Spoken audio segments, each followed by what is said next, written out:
Hey guys, it's Brandon from Pivot Workspaces. We're starting a new thing. We're going to do a weekly business tip. So every week we're going to offer a different tip that can help you with your business, whether it be run it more effectively, offering better marketing, offering more value to your customer. Every week we're gonna focus on something different. And this is the first week this week. So for those of you who don't know, I'm what you call a serial entrepreneur. I'd call myself a serial entrepreneur. I ran my family's restaurant for about 5 years. I worked in it since about the age of 4. I didn't do too much work at the age of 4, but you get what I'm saying. I started going in at the age of 4. I worked my way out from sweeping the floor, folding pizza boxes, to doing the dining room, to cooking on the grill, to leading the grill area, to working the cash register, to being a shift manager, and again, I ended up as vice president. I was running the entire operation. During that time, I started several other businesses as well. I've started a yoga studio, a cafe, a marketing agency, a lot of different things. Some have been successful, some haven't. And most recently, I started Pivot Workspaces. Most of the tips that I'm going to talk about are not necessarily from Pivot. They're from things I learned along the way, mostly from failing. I've found failing is one of the best teachers you can possibly have. So week's one tip is going to be keep good records. Keep good records. I find in this digital age, this has fallen to the wayside a bit. Many people keep things on their computer, or they keep them in their email, thinking if I need to go back and find it, I can. But keep good physical records. Get a file cabinet. Get an accordion file. Get something where you can keep physical copies.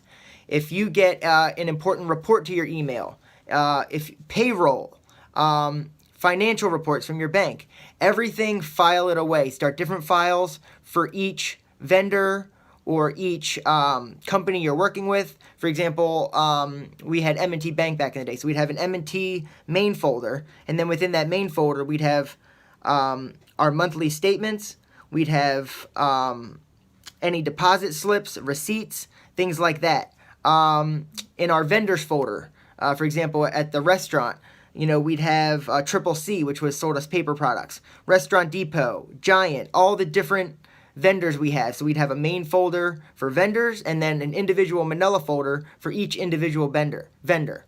Start this. It is one of the most important things you can do. And here's the reason why. I've had many situations. I'm just going to name a few of them. I had a time when an employee was disputing the amount of hours they had, right? I went back to try and find the documented hours. I couldn't find them. I had to pay them the money because I couldn't prove otherwise, right? I couldn't prove they were right. I couldn't prove they were wrong. So I had to go ahead and pay them the money.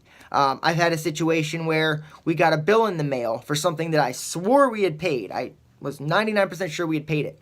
I went to look in the files I had, which weren't great at the time, couldn't find it. I spent an hour running around like an idiot trying to find this piece of paper, when if I would have had it there, I could have saved time, and time is money, right? So keep good files. I could name a lot of other reasons as to why it's a good idea. Legally, you need to keep them. 7 years, most files, right? Especially if you have a environmental type business, things like that. Legally, you have to keep them for a certain amount of time. And you want to be able to have them right at your fingertips whenever you need them. Some things I recommend keeping files of that you might not think of, right? Income projections, creating income projections for your business, filing those away, and then keeping the reports of how much you're bringing in monthly so you can compare them to your income projections and see how close you're sticking to it, right? I'll use an example for Pivot.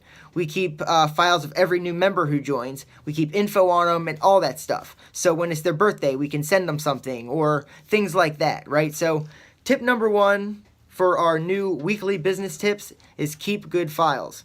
So keep checking back. We're going to have lots of great tips that'll help you with your business.